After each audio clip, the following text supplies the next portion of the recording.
साथियों, स्वागत है आपका सुदृष्टि पीसीएस यूट्यूब चैनल पर। साथियों, ये जो आप देख रहे हैं उत्तर प्रदेश लोक सेवा आयोग का समीक्षा अधिकारी सहायक समीक्षा अधिकारी 2021 का विज्ञापन है। और ये मैं आज इसलिए आपको दिखा रहा हूँ क्योंकि कई साथी जिन्होंने समीक्षा अधिकारी 2021 में जो उत्तर प्रदेश लोक सेवा आयोग द्वारा आयोजित हो रही है परीक्षा, जिसकी नया कैलेंडर आया है तो नई तारीख 5 दिसंबर 2021 है। तो उसके लिए कई साथियों ने प्रश्न पूछा है, जिन्होंने आवेदन किया है कि सर क्या हम आरओ सचिवालय के लिए एलिजिबल हैं या नहीं हैं, क्योंकि इसमें कुछ विशेष पद भी होते हैं। तो वो बहुत कन्फ्यूज हैं कि जो सामान्य स्नातक हैं वो क्या आरओ के लिए एलिजिबल हैं कि नहीं, सचिवालय के लिए या लोक सेवा आयोग का जो आरओ होता है। तो इससे संबंधित आपके सारे प्रश्नों का जवाब देने के लिए मैंने एक वीडियो बनाया है। और इसमें आरओ कहाँ कहाँ होते हैं और उनके कार्य क्या हैं, या आरओ की परीक्षा का पैटर्न क्या है, या जो साथी जॉब में हैं उनको एनओसी कब लेनी है, और कई सारे प्रश्न हैं, प्री क्वालिफाइंग होता है या उसके अंक जुड़ते हैं। इस प्रकार के प्रश्न आए दिन हमको प्राप्त होते रहते हैं विभिन्न माध्यमों से। तो इससे संबंधित सारे प्रश्न हम यहाँ कवर करेंगे और उसके उत्तर देंगे। तो सबसे पहले प्रारंभ करते हैं कि समीक्षा अधिकारी पद इसकी नियुक्ति कहाँ कहाँ होती है। तो आपने जैसा देखा होगा कि अभी थोड़े दिन पहले, मुझे लग रहा है 5 या 6 महीने पहले, एक परीक्षा हुई थी समीक्षा अधिकारी विधानसभा की, और फिर विधान परिषद की भी हुई। तो दो तो समीक्षा अधिकारी होते हैं, दो प्रकार पद होते हैं, समीक्षा अधिकारी विधानसभा भी हुई होता है और समीक्षा अधिकारी विधान परिषद में भी होता है।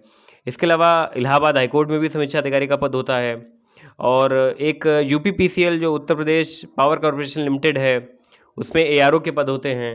तो ये सारे पद जो होते हैं, और इनकी आपको बता दें कि इनकी विशेषता ये होती है कि इनकी स्वयं की जो सारे संस्थान मैंने आपको बताए, इनकी स्वयं की अपनी परीक्षा इकाइयाँ हैं जो परीक्षाएं कराती हैं। केवल हमारा जो उत्तर प्रदेश लोक सेवा आयोग है, ये जो परीक्षा कराता है, जिसको आरओ एआरओ बोलते हैं, जैसे ये जो विज्ञापन आप देख रहे हैं, इसमें कौन कौन से आरओ होते हैं हम आपको वो बता दें। इसमें आप लिख लीजिए, पहला, आप अगर नोट करते चलें तो लिख लीजिए। पहला होता है कि जो उत्तर प्रदेश सचिवालय में आरओ होते हैं, समीक्षा अधिकारी होते हैं, जो प्रदेश की सर्वोच्च संस्था है, उसमें जो आरओ होते हैं वो यहाँ से चयनित होकर जाते हैं। दूसरे आरओ जो होते हैं उत्तर प्रदेश लोक सेवा आयोग में, जो संस्थान जो आयोग परीक्षा करा रहा है, वहाँ पर भी आरओ होते हैं, और उनका चयन भी इसी जो ये विज्ञापन आया है इसी परीक्षा के थ्रू होता है।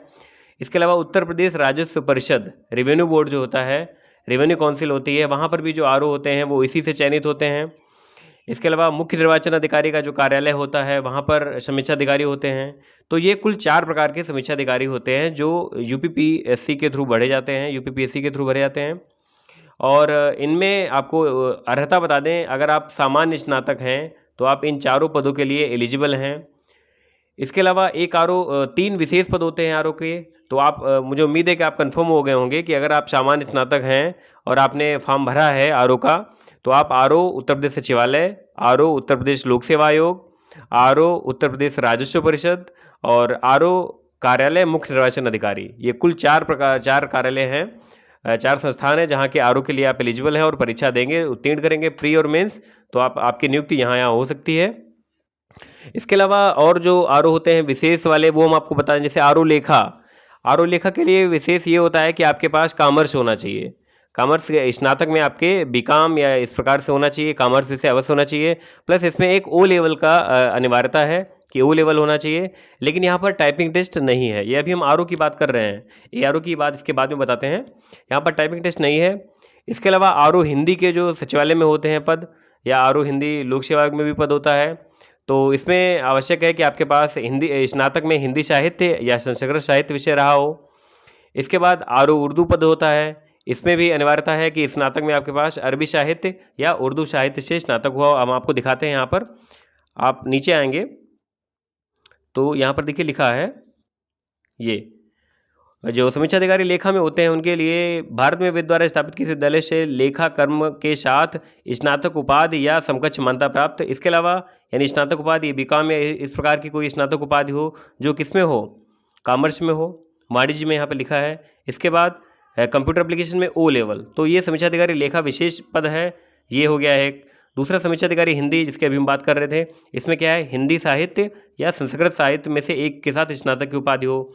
तीसरा है समीक्षा अधिकारी उर्दू, तो ये इसमें क्या होना चाहिए, अरबी साहित्य, पर्शियन साहित्य या उर्दू साहित्य में से एक के साथ स्नातक। तो ये कुल समीक्षा अधिकारी जो हमने बताया आपको, 4 वो बताए जिसमें सामान्य स्नातक चाहिए होता है, और 3 ये हो गए तो ये कुल समीक्षा अधिकारी की बात हो गई। अब सहायक समीक्षा अधिकारी पर आते हैं। तो सहायक समीक्षा अधिकारी में अर्हता क्या होती है? स्नातक हो आपका, इसके अलावा ओ लेवल हो, और फिर ओ लेवल के बाद मेंस के बाद एक टाइपिंग टेस्ट होता है, और उसकी आप लोग देख लीजिए कि पहले शायद वो टाइपराइटर पर होता था और अब कंप्यूटर पर होता है। फ़ॉन्ट जो है वो कृतिदेव या मंगल जो भी रहता है, आप लोग इसके बारे में देख लीजिए, क्योंकि मुझे इसकी बहुत अच्छी नॉलेज नहीं है और आयोग ने शायद इसमें मेंशन भी नहीं किया है नोटिफिकेशन में। तो आप लोग अपने जो साथी हैं उन लोगों से पूछ लीजिए कि इसमें जो टाइपिंग दे चुके हो, चूँकि मैंने कभी टाइपिंग नहीं दी है तो मुझे इसका अनुभव नहीं है, हम नहीं बता सकते आपको। चलिए, तो ये हो गया कुल कि आरओ कहाँ-कहाँ होते हैं। तो हमारा जो उत्तर प्रदेश लोक सेवा आयोग है, ये कहाँ-कहाँ के आरओ का चयन करता है, मैंने आपको बता दिया। अब इसमें चूँकि बाद में जब मेंस आप दे रहे होंगे प्री क्वालीफाई करने के बाद, तो आपसे प्रेफ़रेंस माँगा जाएगा, अधिमान्यता माँगी जाएगी कि आप किसको प्रेफ़रेंस देंगे। तो जैसा कि आपको पता होगा कि जो सचिवालय का आरओ होता है वो इसमें सर्वोच्च पद, मतलब एक माना जाता है कि सबसे अच्छा वही आरओ होता है, तो सभी उसको अधिमानता देते हैं, उसको नंबर 1 पर रखते हैं। उसके बाद फिर आपकी चॉइस है कि आप क्या कहाँ रहना चाहते हैं, इलाहाबाद में रहना चाहते हैं, प्रयागराज में तो उत्तर प्रदेश लोक सेवा आयोग को नंबर 2 पे रख सकते हैं, या राजस्व परिषद में जो आरओ होते हैं वो आप चयन करना चाहें तो राजस्व परिषद के आरओ को आप नंबर 3 पर रख सकते हैं। तो ये अधिमानता मांगी जाती है, आपको प्रेफरेंस देना होता है, प्रेफरेंस सीट जो है वो आयोग को जाती है मेंस से पहले। इसके बाद समीक्षा अधिकारी के कार्य क्या होते हैं? आपको पता होगा कि विभिन्न जो प्रशासनिक कार्य होते हैं या शासकीय कार्य होते हैं, उनके निष्पादन के लिए बहुत आवश्यक होता है कि जो आपस में पत्राचार होता है, जिलों के मध्य या शासन के आपसी स्तर पर जो पत्राचार होता है, और तो उसके लिए समीक्षा अधिकारी का पद बहुत महत्वपूर्ण है, क्योंकि समीक्षा अधिकारी का मुख्य कार्य होता है लेटर ड्राफ्टिंग, और इसके अलावा अन्य कई सारे शासकीय कार्य होते हैं जो समीक्षा अधिकारी संपादित करता है। अब आते हैं समीक्षा अधिकारी प्रारंभिक परीक्षा पर। तो आपको ये बताते हैं कि समीक्षा अधिकारी प्रारंभिक परीक्षा में क्या-क्या, कैसे-कैसे मतलब होता है। कुछ प्रश्न जो साथी लगातार पूछते हैं कि प्रारंभिक परीक्षा कैसे होती है, या मुख्य परीक्षा कैसे होती है, या नेगेटिव मार्किंग है कि नहीं है, तो आपके प्रश्न लेते हैं। तो सबसे पहले प्रश्न जो साथी पूछते हैं कि इसमें इंटरव्यू होता है कि नहीं, तो आपको यहाँ पर हम बिल्कुल स्पष्ट बता दें, कन्फर्म कर दें कि समीक्षा अधिकारी में जो यूपीपीएससी के थ्रू होता है, या हमें लग रहा है किसी भी परीक्षा के थ्रू होता है, उसमें इंटरव्यू नहीं होता है। चाहे वो यूपीपीसीएल का हो, चाहे विधानसभा का हो, चाहे विधान परिषद का हो, किसी में भी इंटरव्यू नहीं होता, ये आप कंफर्म हो लीजिए। केवल हाँ ये होता है कि मेंस के बाद एआरओ के लिए टाइपिंग होती है। प्री और मेंस केवल 2 चरण होते हैं, खाली आपको प्री परीक्षा पास करनी है, इसके बाद मेंस की परीक्षा उत्तीर्ण करनी है। इसमें प्री परीक्षा जो होती है वो क्वालिफाइंग होती है, अर्थात प्री में जो आप अंक पाएंगे वो आपकी मुख्य परीक्षा में नहीं जुड़ेंगे और अंतिम चयन में भी नहीं जुड़ेंगे। आपका जो अंतिम चयन होना है वो सिर्फ और सिर्फ मुख्य परीक्षा के अंकों के आधार पर होना है, और प्री के अंक केवल आपको क्वालिफाई करेंगे मेंस के लिए। प्री का आपको केवल कट ऑफ जो है वो क्वालिफाई करना है, जिसमें आप एलिजिबल हो जाएं मुख्य परीक्षा के लिए। इसके अलावा आपको और बता दें, जो आरओ में ऑब्जेक्टिव पेपर होते हैं प्री और मेंस दोनों में, जैसे आपको पता होगा, जिन लोगों ने सिलेबस अच्छे से देखा है उन्होंने देखा होगा कि आरओ में जो प्री और मेंस दोनों पेपर होते हैं, प्री मेंस में जो जीएस का ऑब्जेक्टिव और हिंदी का ऑब्जेक्टिव पेपर होता है उसमें नेगेटिव मार्किंग होती है।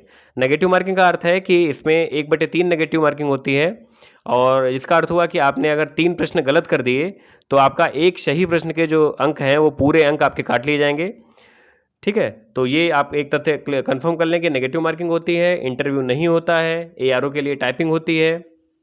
ठीक है, प्री के अंक जो है वो मेंस में नहीं जुड़ते हैं, आपको मेंस के अंक के आधार पर आपका चयन होता है, और उसी के आधार पर मेंस का कट ऑफ आपको क्वालिफाई करना होता है अंतिम चयन के लिए।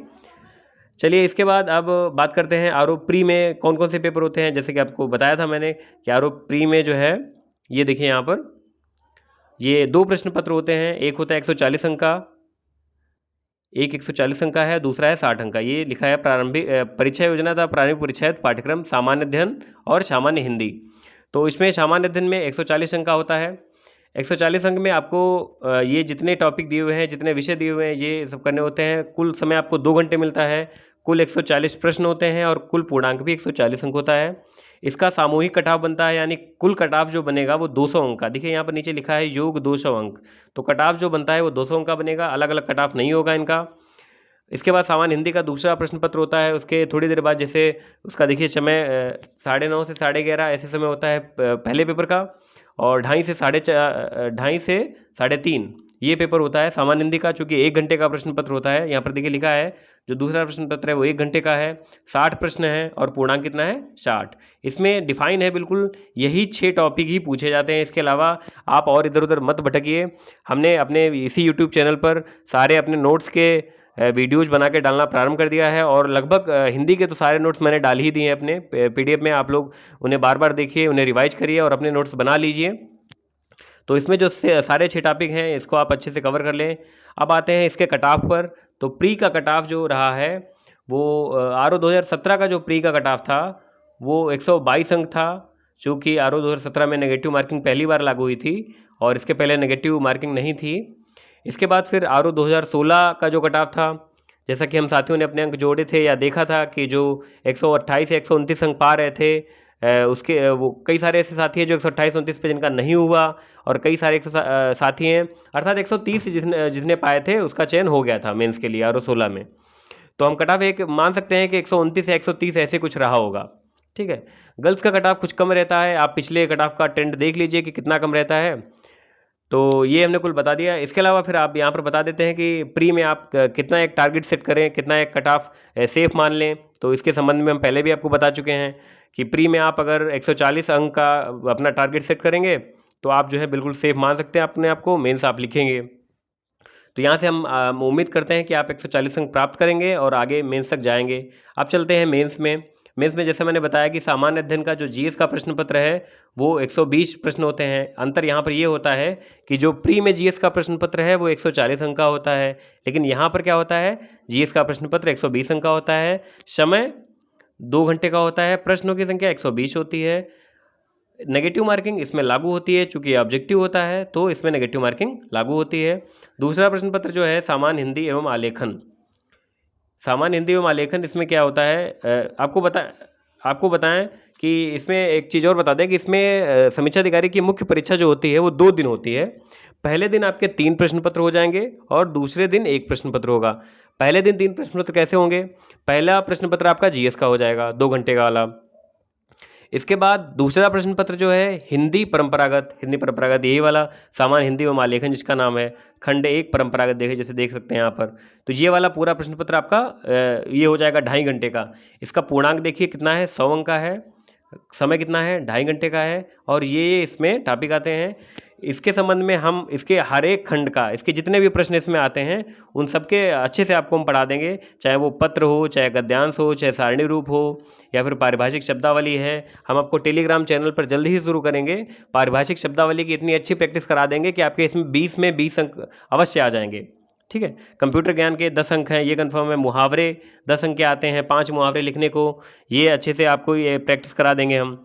तो ये हो गया 100 अंक का 2.5 घंटे का। इसके तुरंत बाद आपको बिना समय दिए तुरंत बाद ये एक और प्रश्न पत्र दे दिया जाता है हिंदी का, जो आधे घंटे का होता है। इसमें कुल 30 प्रश्न होते हैं और पूर्णांक होता है 60 अंक का। आपने जो प्री वाला हिंदी दिया था ऑब्जेक्टिव वाला, उसमें 60 प्रश्न होते हैं और पूर्णांक 60 अंक का होता है, अर्थात एक प्रश्न 1 अंक का। लेकिन यहाँ पर अंतर है, यहाँ पर क्या है, यहाँ पर एक सेक्शन गायब कर दिया गया है, एक टॉपिक नहीं है, इसमें पर्यायवाची नहीं आता है। और हर टॉपिक के 6-6 क्वेश्चन आते हैं, यानी कुल 5 टॉपिक 30 क्वेश्चन हो गए। और हर प्रश्न जो है आपका वो 2 अंक का होता है। लेकिन आपको 30 प्रश्न हल करने के लिए समय भी आधा कर दिया गया है। प्री में जहाँ 1 घंटा मिलता है, मेंस में वहीं कितना मिलता है, आधा घंटा। तो अभी तक हमने देखा कितना, 120 नंबर का GS, 100 का ये हिंदी आलेखन वाला और 60 का ये, तो कितना हो गया, 280 अंक का यहाँ से आपका हो गया। इसके बाद फिर अगले दिन जो परीक्षा होगी वो आपके निबंध की परीक्षा होगी। अगले दिन केवल 1 प्रश्न पत्र होगा, ये चौथा वाला। इसमें क्या होता है, इसमें 3 निबंध आपको लिखने होते हैं, 3 खंड होते हैं, पहला, दूसरा, तीसरा, और तीनों खंडों से एक एक निबंध लिखना होता है। आप ये नहीं कर सकते किसी खंड से 2 उठा लिए, किसी से 1 को नहीं उठाए, ये नहीं कर सकते। आपको तीनों खंडों से एक एक निबंध लिखना है। प्रत्येक निबंध 40 अंक का है। प्रत्येक निबंध की सीमा 600 शब्द है और कुल पूर्णांक 120 अंक का, यानी 40 तियाँ 120, तो कुल 120। 280 उधर हो गया था और 120 इधर हो गया, यानी कुल 400 अंक का मुख्य परीक्षा होती है। और 400 अंक में अगर हम डिसाइड करें, आपका एक सेट टारगेट बनाएं कि आप कितना ले आएँ, तो आप RO सचिवालय आपको मिल जाएगा। क्योंकि हर कोई जो RO की तैयारी करता है उसकी ख्वाहिश होती है, उसका एक सपना होता है कि सचिवालय में समीक्षा अधिकारी बनना है हमें। तो आपको एक टारगेट से बता दें, आप 275 प्लस अगर रखेंगे तो आप समीक्षा अधिकारी सचिवालय में आपको एक पद अवश्य मिल जाएगा। और उम्मीद करते हैं कि आप समीक्षा अधिकारी अवश्य बने सचिवालय में। इसके बाद फिर यहाँ पर एक प्रश्न हम भूल रहे थे, आपको बता दें कि जो साथी जॉब में हैं या सरकारी जॉब में हैं, वो क्या होता है कि विभाग एनओसी उनसे विभाग से लेनी होती है। आप आवेदन कर रहे हैं परीक्षा में, तो आपको विभाग से अनापत्ति प्रमाण पत्र लेना होता है। तो साथी जो जिन्होंने आवेदन कर दिया है उनके लिए कोई बात नहीं तो प्रारंभिक परीक्षा से पहले आप एक एप्लीकेशन दे दीजिए कि परीक्षा में प्रतिभाग करने की हमको अनापत्ति प्रमाण पत्र चाहिए, एनओसी चाहिए।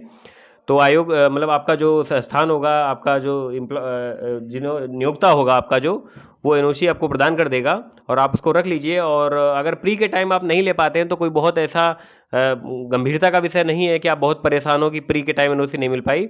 आप मुख्य परीक्षा से पहले भी आप ले सकते हैं एनओसी। और चूंकि मुख्य परीक्षा से पहले एनओसी लेना अनिवार्य होता है अपने विभाग से या अपने जहाँ से आप नौकरी कर रहे हैं, जहाँ नौकरी कर रहे हैं, तो वो एनओसी मेंस के जो आपके शैक्षिक अंक पत्र और प्रमाण पत्र, इनकी फ़ोटोकॉपी जाती है मेंस के टाइम आयोग को जो भेजना होता है डाक से, तो उसके साथ उस एनओसी की भी फ़ोटोकॉपी लगती है, तो तब अनिवार्य हो जाता है ये। तो आप लोग ये अवश्य कर लें कि एनओसी जो है आगे आपको असुविधा ना हो, आगे कोई झंझट ना बने, इसलिए अवश्य कर लें कि एनओसी आप लोग अवश्य बना लें। एनओसी के लिए आवेदन कर दें या एनओसी अगर बनवा के रख लें तो सबसे अच्छा है। चलिए, तो इसमें हमने कुल सब बता दिया कि आरओ के लिए कैसे क्या आपको पढ़ना है और आरओ का सिलेबस क्या होता है, पद क्या होता है, आपकी सारी समस्याएं, जो आपके सारे प्रश्न थे वो हमने यहाँ पर कवर किए। इसके अलावा फिर आरओ की जो आगे की स्ट्रेटजी है वो हम आपको बताएंगे कि आरओ की जो मैंने बताया था कि आपको मैंने वादा किया था कि हम आपको बताएंगे कि प्री और मेंस को कैसे लेकर चलना है, या जो नए अभ्यर्थी हैं उनको कितना समय प्री को देना है, कितना मेंस को देना है।